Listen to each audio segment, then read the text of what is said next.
നമസ്കാരം. നിയമം കയ്യിലെടുക്കാനും കേന്ദ്ര അന്വേഷണ ഏജൻസികളെ പാർട്ടി ഗുണ്ടകളെ വിട്ട് തല്ലി ഓടിക്കാനും നോക്കിയ CPM-ന്റെ അക്രമ രാഷ്ട്രീയത്തിന് ഇതാ ഹൈക്കോടതിയിൽ നിന്ന് കനത്ത തിരിച്ചടി കിട്ടിയിരിക്കുന്നു. പ്രതിപക്ഷ നേതാവ് പിണറായി വിജയന്റെ വീട്ടിൽ നിന്ന് റെയ്ഡ് കഴിഞ്ഞിറങ്ങിയ എൻഫോഴ്സ്മെന്റ് ഡയറക്ടറേറ്റ് ഉദ്യോഗസ്ഥരെ ക്രൂരമായി ആക്രമിച്ച കേസിൽ ED അതീവ നിർണായകവും അസാധാരണവുമായ ഒരു നിയമ നീക്കവുമായി മുന്നോട്ട് വന്നിരിക്കുകയാണിപ്പോൾ. ഈ കേസിലെ 9ാം പ്രതിയായ ഹരീഷ് കുമാറിന് സെഷൻസ് കോടതി ജാമ്യം നൽകിയതിനെതിരെ ED ഇപ്പോൾ നേരിട്ട് ഹൈക്കോടതിയിൽ അപ്പീൽ നൽകിയിരിക്കുകയാണ്. അന്വേഷണ ഉദ്യോഗസ്ഥർ സഞ്ചരിച്ച വാഹനം ആക്രമിച്ച പ്രതിക്ക് അനുകൂലമായി വിധി വരാൻ കാരണം കോടതിയിൽ പ്രോസിക്യൂട്ടർ എടുത്ത അവിശുദ്ധ നിലപാടാണെന്ന് ED കൃത്യമായി ആരോപിക്കുന്നുണ്ട്. പ്രോസിക്യൂട്ടർ സെഷൻസ് കോടതിയെ ബോധപൂർവ്വം തെറ്റിദ്ധരിപ്പിച്ചു എന്ന് സംശയിക്കുന്നതായി ED തങ്ങളുടെ അപ്പീലിൽ ചൂണ്ടിക്കാട്ടി.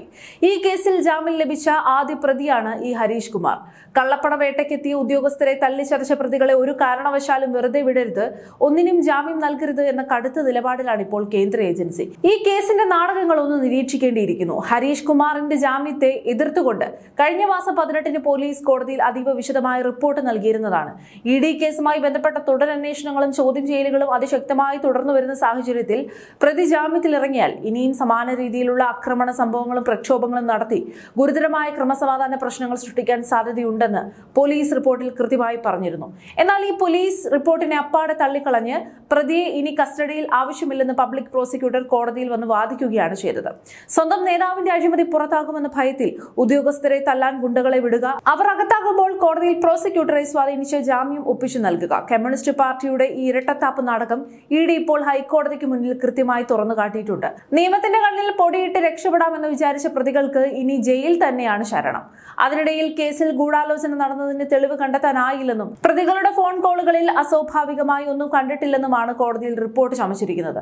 പിണറായി വിജയന്റെ വീട്ടിൽ ED റെയ്ഡ് നടക്കുമ്പോൾ യാതൊരുവിധ ഗൂഢാലോചനയും ഇല്ലാതെ എങ്ങനെയാണ് പെട്ടെന്ന് 100-ലധികം ഗുണ്ടകൾ വടികളുമായി അവിടേക്ക് ഇരച്ചെത്തുന്നത്? ഇതിൽ കൂടുതൽ എന്ത് ഗൂഢാലോചനയാണ് ഇനി തെളിവായി വേണ്ടത്? കൂടുതൽ ഫോണുകൾ ശാസ്ത്രീയ പരിശോധനയ്ക്ക് അയക്കുമെന്നാണ് ഇപ്പോൾ പോലീസ് വ്യക്തമാക്കുന്നത്. ഈ അക്രമ സംഭവത്തിൽ 20-ലേറെ പ്രതികൾ ഇനിയും പിടിയിലാകാനുണ്ടെന്ന് പോലീസ് തന്നെ സമ്മതിക്കുന്നുമുണ്ട്. അതിലൊരു പ്രധാന പ്രതി പോലീസിന്റെ കണ്ണു വെട്ടിച്ച് ഇതിനകം വിദേശത്തേക്ക് കടന്ന വിവരവും കോടതിയെ അറിയിച്ചിട്ടുണ്ട്. അക്രമം നടത്താൻ അണികളെ പ്രേരിപ്പിക്കുകയും അവർ കുടുങ്ങുമ്പോൾ നേതാക്കൾ അവരെ വിദേശത്തേക്ക് കടത്തി രക്ഷപ്പെടുകയും ചെയ്യുന്ന കമ്മ്യൂണിസ്റ്റ് വേലയാണിത്. അന്വേഷണ ഏജൻസികളെ ഭയപ്പെടുത്തി ഓടിക്കാമെന്ന കമ്മ്യൂണിസ്റ്റ് മാഫിയ സ്റ്റൈൽ ഗുണ്ടാപ്പണി പുതിയ UDF സർക്കാരിന്റെ കീഴിൽ നടക്കില്ല എന്ന് ഇനിയെങ്കിലും ഇവർ തിരിച്ചറിയണം. ചുരുക്കത്തിൽ രാജ്യത്തെ നിയമ സംവിധാനങ്ങളെ വെല്ലുവിളിക്കുകയും അന്വേഷണത്തിനെത്തിയ ഉദ്യോഗസ്ഥരെ കായികമായി നേരിടുകയും ചെയ്ത ഒരു പ്രതിക്കും ജാമ്യം നൽകാൻ അനുവദിക്കില്ലെന്ന EDയുടെ ഈ ഒരു ശക്തമായ നിലപാടിന് വലിയ ജനപിന്തുണയാണ് ലഭിക്കുന്നത്. ഇത്തരം അക്രമികളെ ജാമ്യം നൽകി തെരുവിലേക്ക് അഴിച്ചുവിട്ടാൽ അത് ഈ നാടിന്റെ ക്രമസമാധാനത്തെ പൂർണ്ണമായും തകർക്കും. 9ാം പ്രതിയുടെ ജാമ്യം റദ്ദാക്കണമെന്ന EDയുടെ ഹൈക്കോടതിയിലെ അപ്പീൽ ഈ കേസിലെ സകല ഗൂഢാലോചനകളെ പൊളിച്ചടുക്കുമെന്നതിൽ സംശയമില്ല.